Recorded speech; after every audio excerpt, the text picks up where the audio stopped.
मां दुर्गा और रक्तबीज की कथा। देवी महात्म्य में वर्णित है कि जब महिषासुर का अंत हो गया तब शुंभ और निशुंभ ने अपनी पूरी सेना के साथ मां दुर्गा पर आक्रमण कर दिया। एक एक करके उनके अनेक सेनापति देवी के हाथों मारे गए, परंतु उनकी सेना में एक ऐसा दैत्य था जिसे हराना सबसे कठिन था। उसका नाम था रक्तबीज। रक्तबीज को वरदान प्राप्त था कि जब भी उसके शरीर से रक्त की एक भी बूंद भूमि पर गिरेगी, उसी क्षण उसके समान रूप और शक्ति वाला एक नया दैत्य उत्पन्न हो जाएगा। यह वरदान उसे ब्रह्मा जी से प्राप्त हुआ था।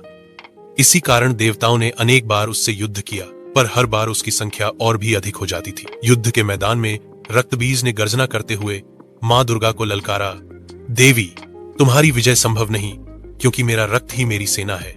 मां दुर्गा ने अपने धनुष से बाण चलाए, भाले और त्रिशूल से वार किए, पर जैसे ही रक्तबीज का रक्त धरती पर गिरा, उसी क्षण असंख्य रक्तबीज उत्पन्न हो गए।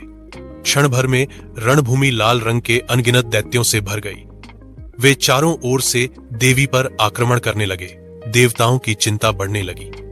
उन्होंने देखा कि जितना अधिक रक्तबीज पर वार किया जा रहा था, उसकी सेना उतनी ही विशाल हो रही थी। यह देखकर इंद्र, अग्नि, वायु और अन्य देवता मां दुर्गा के समीप आकर बोले, मां, यदि रक्तबीज का रक्त भूमि पर गिरता रहा तो यह युद्ध कभी समाप्त नहीं होगा।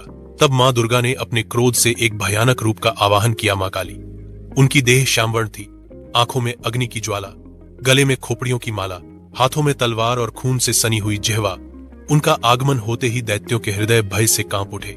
मां दुर्गा ने आदेश दिया, काली, रक्तबीज का रक्त भूमि पर नहीं गिरना चाहिए। जब मैं उस पर वार करूं, तुम उसकी हर रक्त की बूंद पी जाओ। काली ने भीषण गर्जना की और युद्ध में उतर पड़ी। जैसे ही मां दुर्गा ने अपने त्रिशूल और तलवार से रक्तबीज पर प्रहार किया, उसी क्षण काली ने छलांग लगाकर उसके रक्त की हर बूंद अपने मुख में समेट ली। अब रक्तबीज के लिए स्थिति कठिन हो गई। वह अपनी पूरी शक्ति से देवी पर वार करने लगा, लेकिन काली उसकी हर कोशिश पर भारी पड़ रही थी। उसके शरीर से रक्त निकलते ही वह धरती पर नहीं गिर पाता, बल्कि काली के मुख में चला जाता। उसकी सबसे बड़ी शक्ति, उसका वरदान, अब उसके लिए व्यर्थ हो चुका था। धीरे धीरे रक्तबीज की ताकत घटने लगी। वह घायल होकर कमजोर पड़ गया। तब मां दुर्गा ने प्रचंड वेग से अपने त्रिशूल को उसके हृदय में भेद दिया। रक्तबीज भूमि पर गिर पड़ा और मां काली ने उसका सारा रक्त पी लिया। इसी क्षण उसका अंत हो गया। रक्तबीज के मारे जाते ही दैत्यों की सेना में हाहाकार मच गया।